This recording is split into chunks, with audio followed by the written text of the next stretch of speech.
The IELTS is a proficiency test, and preparing for the IELTS shouldn't feel like preparing for the UPSC, where you have to read a lot of material and have a lot of knowledge.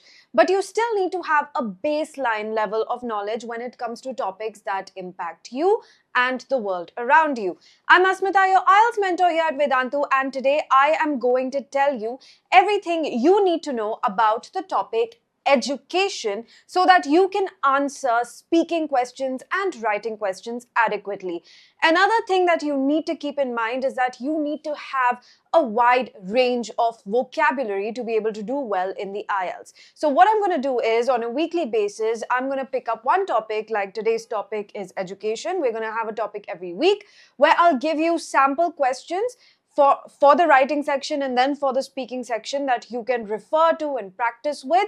I will also give you vocabulary so that your range of vocabulary increases or widens, and you know that, okay, if I'm asked a question that's related to education, then these are the kind of words that I can use. I will also be telling you what you need to know in terms of arguments that you can put forth for the topic education. Like I said, this is going to be a weekly process. So today I will be talking about education. Next week I will pick up another topic, and this will go on till we've covered everything we need to for the IELTS. So let's get started with today's video. But before I do that, if you still haven't, I need you to fill out this counseling form.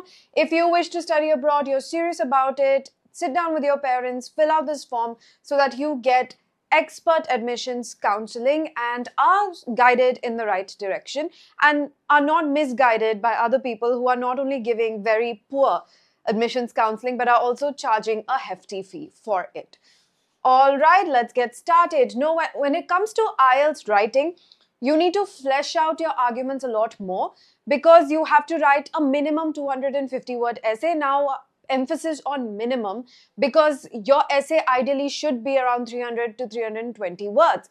Now, if you're writing so many words about something, you need to know enough about it. So a good way to practice it is to break down the different writing prompts that you can expect topic wise. For example, today we're doing education, so all the writing prompts I'm showing you here are related to education. Once you have done that, you will know the kind of things you have to read up on or research about a little bit so as to answer these questions adequately. Now, here are a few writing prompts that are related to education. Some people believe that the purpose of education should be to help the individual become useful to society. Others believe it should help people to achieve personal ambitions. Discuss both views and give your opinion. Now, here you don't really have to know a lot of technical stuff. This is something that you can derive from your own life. And one thing I need you to remember about the IELTS is you're never expected to have a technical knowledge about different fields of study. Everything that's asked is going to be somewhat basic, somewhat generic, so that everyone's able to answer these questions. The aim of the test is to test your English proficiency, not your knowledge in specific fields. So as you can see, the question is quite straightforward. Should education be for society at large, or should it be for a person to fulfill their ambitions? Obviously, you can give a polarized answer in the sense that you can be all the way in favor of being useful to society, all the way here in favor of being useful for the individual, or you can give a balanced perspective where only if you are useful for society can you actually fulfill your personal ambitions. Whatever it is that you feel, you need to sit and think about this and jot down your points. I'm not saying you need to practice writing all of these essays full-fledged. I mean, you can if you have the time. If you don't, you can pick out one or two topics and practice writing. But for all of these topics, you do need to think so that you can make sure that you have enough to say. And if you're struggling to come up with things to say in the first place, in that case, you have to do a bit of research. You have to read more about specific topics. All right. The next kind of writing prompt you can expect is all children should be required to study art and music in school.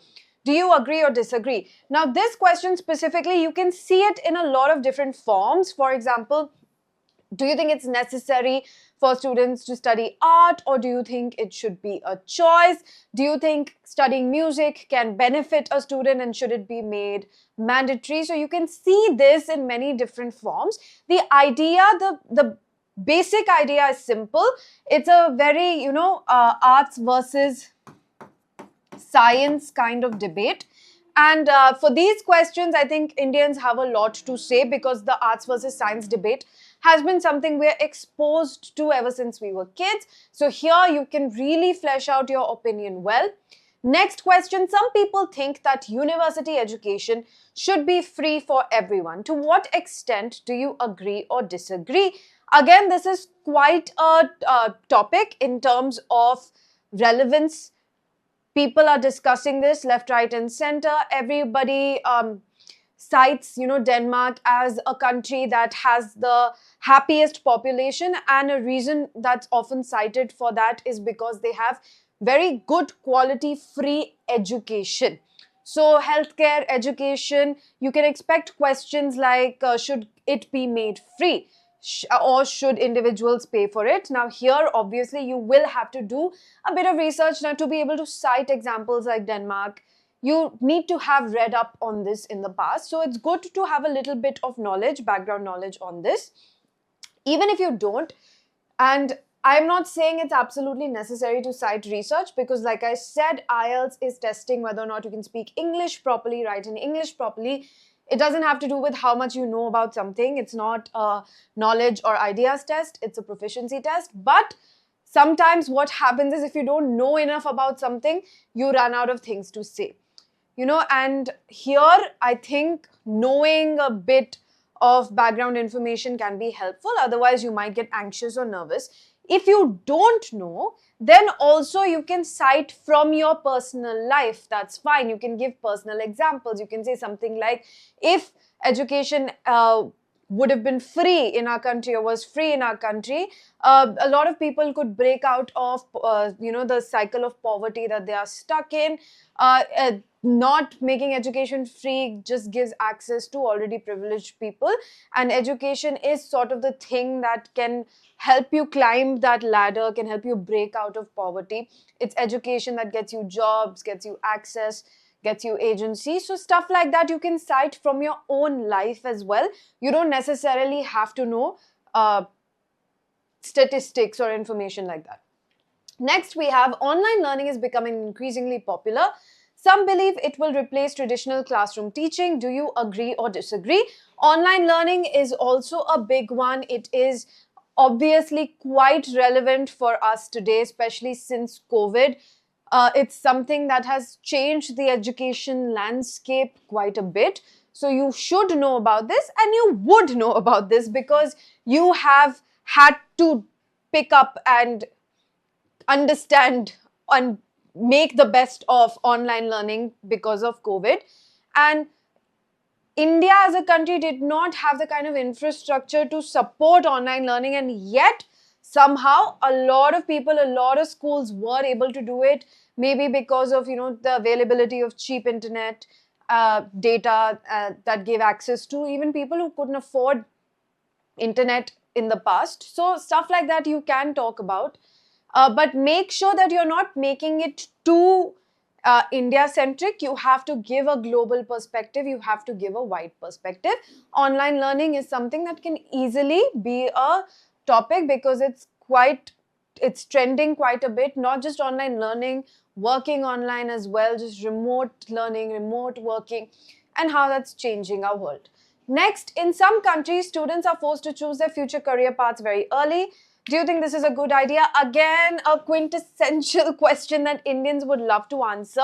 We are a country in which, unfortunately, kids are expected to pick out their career paths quite early, and as a result of that, it's not them who are picking out their career path, it's mostly society or their parents who are picking out their career paths. So you can talk at length about this. I don't think you should struggle with this question. Next, academic success depends more on hard work than on intelligence. Do you agree or disagree? Again, a very personal opinion. You can give anecdotes here. You can talk about studies if you remember any. But again, like I said, not always necessary. This is on the periphery of education. It's not talking about education directly. It is more about hard work versus intelligence. Working for something versus being born with something, that kind of an argument, right? So you can see this not just for academic success, but for other things like creativity, being artistically inclined, stuff like that as well. Next, some people believe that the government should fund only primary education, while others think secondary and tertiary education should also be free. Discuss both views and give your opinion. Again, this is sort of a version of the question we saw earlier about free education. This was specifically about university education. This is going into a bit more detail and saying that only primary education should be free, secondary education, that means high school, tertiary education means college. So both of these should be free as well. So you can give your opinion here. Again, your opinion should not be too black and white. You should be able to talk about both sides of the coin and also predict potential problems and how those problems can be averted or avoided. Okay. All right, those were our writing prompts. Now let's speak a little bit about the speaking prompts. Now in part 1, it's just a general discussion. So obviously the questions are going to be about you. They're going to be very basic. So anything related to education will simply be, did you enjoy school as a child? What subject did you like the most and why? Basically questions that you ask your little brothers and sisters or nephew and nieces if you have any. Do you think it's better to study alone or in a group? What's more important, the teacher or the curriculum? Now, this becomes a little bit of kind of like a part 3 question. But in part 1, you can give a very, like I said, you can give breezy answers in part 1. So you don't have to go into proper critical analysis in part 1. If you're asked this, then you can say something like, in my life, personally, the teacher has played a bigger role than the curriculum. So I'm going to have to say it's the teacher who makes a difference. We can't control the curriculum that is somehow very politicized in my country. But even a bad curriculum in the hands of the right teacher can do wonders for a student. Okay, something like that. Next, coming on to part 2, which is your cue card topic. Again, the cue card is going to be related to your life. So you're not going to have to give some very academic answer on education. What related to education will be related to your teacher. Name a teacher who had an impact on you, stuff like that. So describe a teacher who had a positive influence on you. Describe a course you would like to take in the future. Describe a school rule you liked or disliked. Describe a time when you taught something to someone. Now this again, like this is in the periphery of education. You taught something to someone or something. This taught can be literally anything. You can teach someone gardening also. So it's not literally about education in the sense that structured, institutionalized education, but in the periphery of education, right? You can see this question in a lot of different versions. Very common question. A course you would like to take in the future. Again, the course could also be a pottery course, for example. So it doesn't have to be academic. School rule you disliked or dislike. This is a very interesting question. I personally enjoy this question a lot. There are many things I disliked about school rules. Maybe we can discuss that in a class later on. All right. Coming to part 3. Now, these will sort of mimic writing questions, right? Because even the writing questions are fishing for your opinion on things. Part 3 questions are also fishing for your opinion. So here, how has education changed in the last 20 years?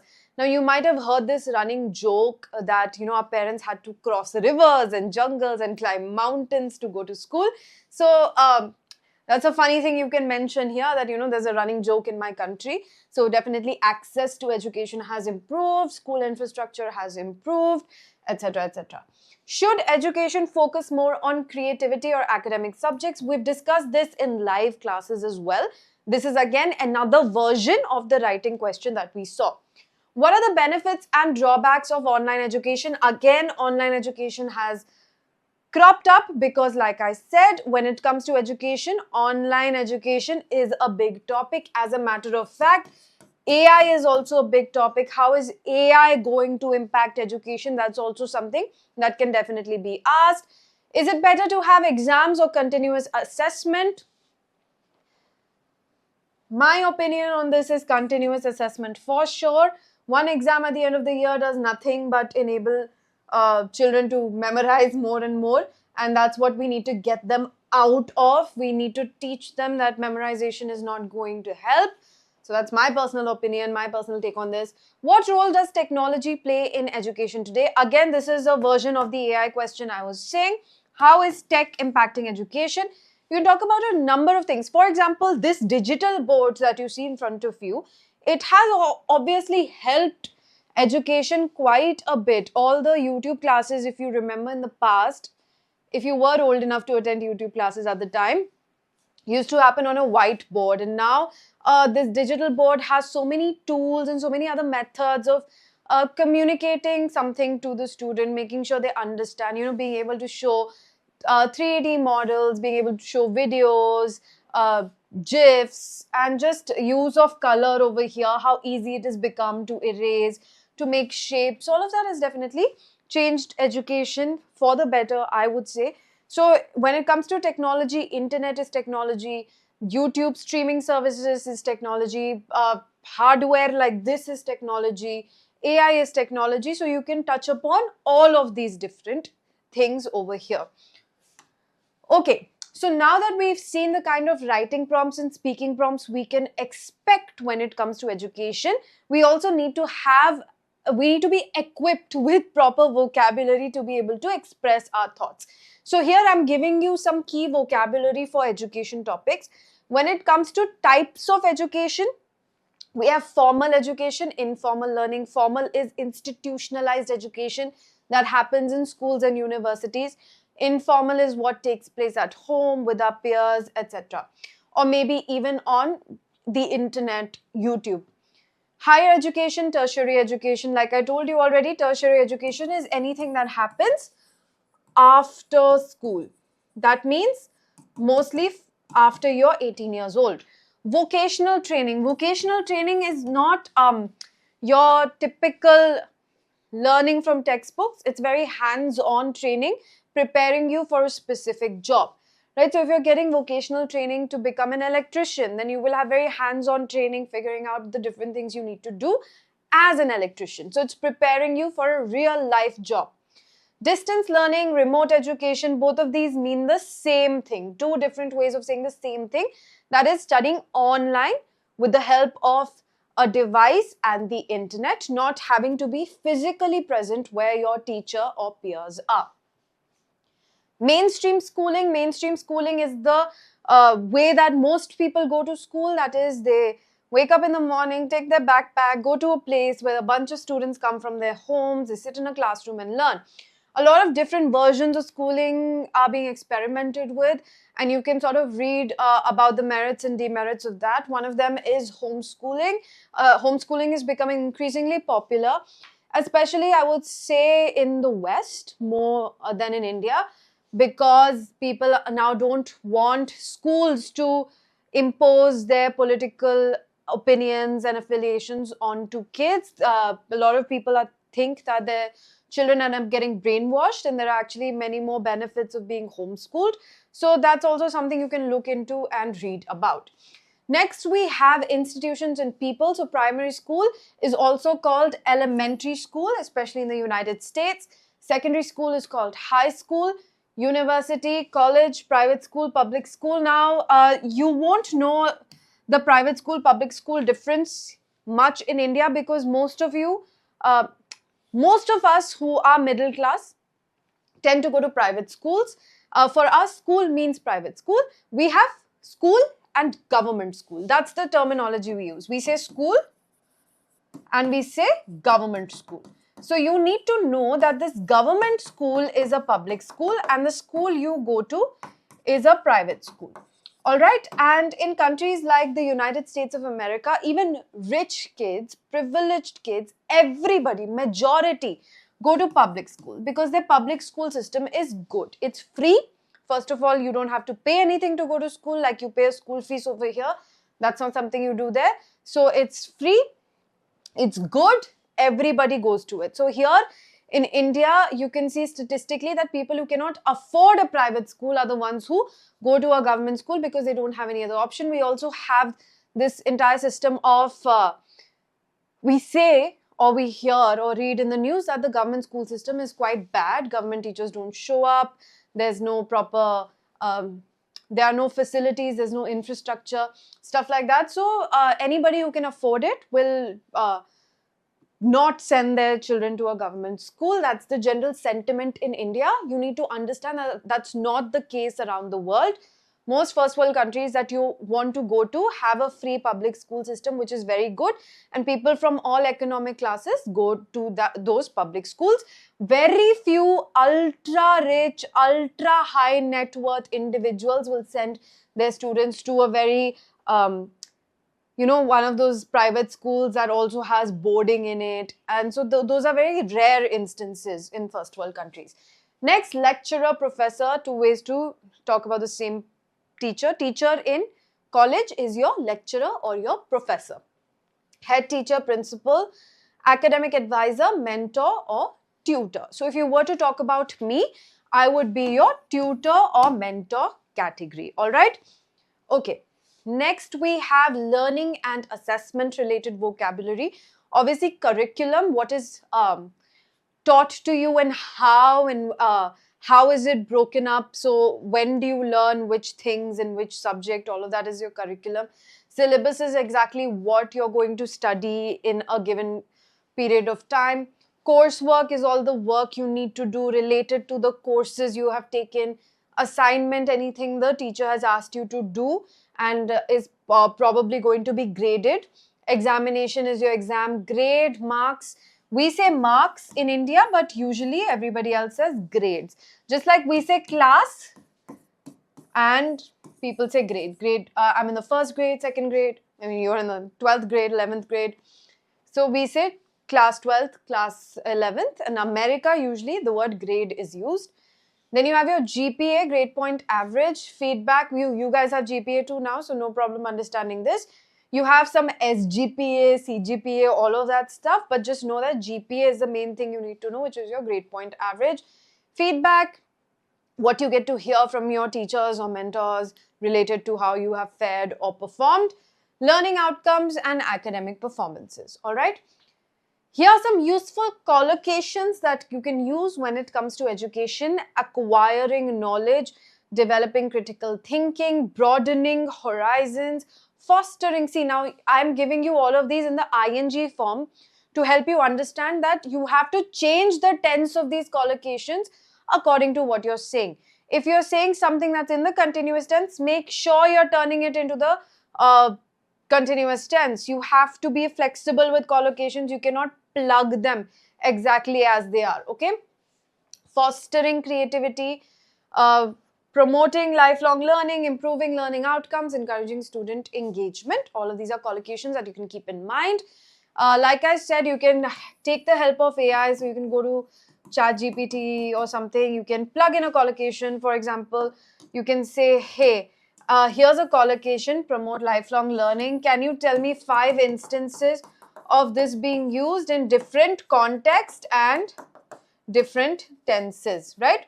So you can get 5 different examples and you can learn how to use these collocations properly using AI, all right?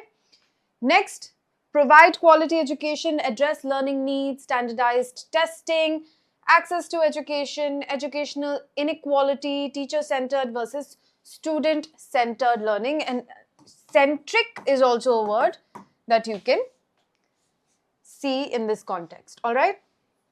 Now, here are some ideas or arguments that you can use in your answers in order to flesh out your arguments properly. If you want to talk about the benefits of education, you can say things like, it improves career prospects and economic stability. It develops social and communication skills, increases civic awareness and responsibility. You might have heard of this term civic sense, and a lot of times on the internet, if you see a video of somebody throwing garbage or somebody not standing in line, people pushing and shoving, spitting on the road, a lot of people comment that Indians lack civic sense. So you might have heard this word. So you can look it up. What that means is not knowing how to behave properly in a public sphere or public setting. So education can help increase civic awareness or civic sense, encourages innovation and critical thinking, reduces crime and poverty in society. Now, if you want to talk about problems in education, number one, obviously, unequal access in rural versus urban areas. Again, this is also a big problem in India. Like I told you about the whole private versus government schools. In rural areas, you don't have private schools only. Most people go to government schools. And if the government is not making schools, then the population ends up not going to school.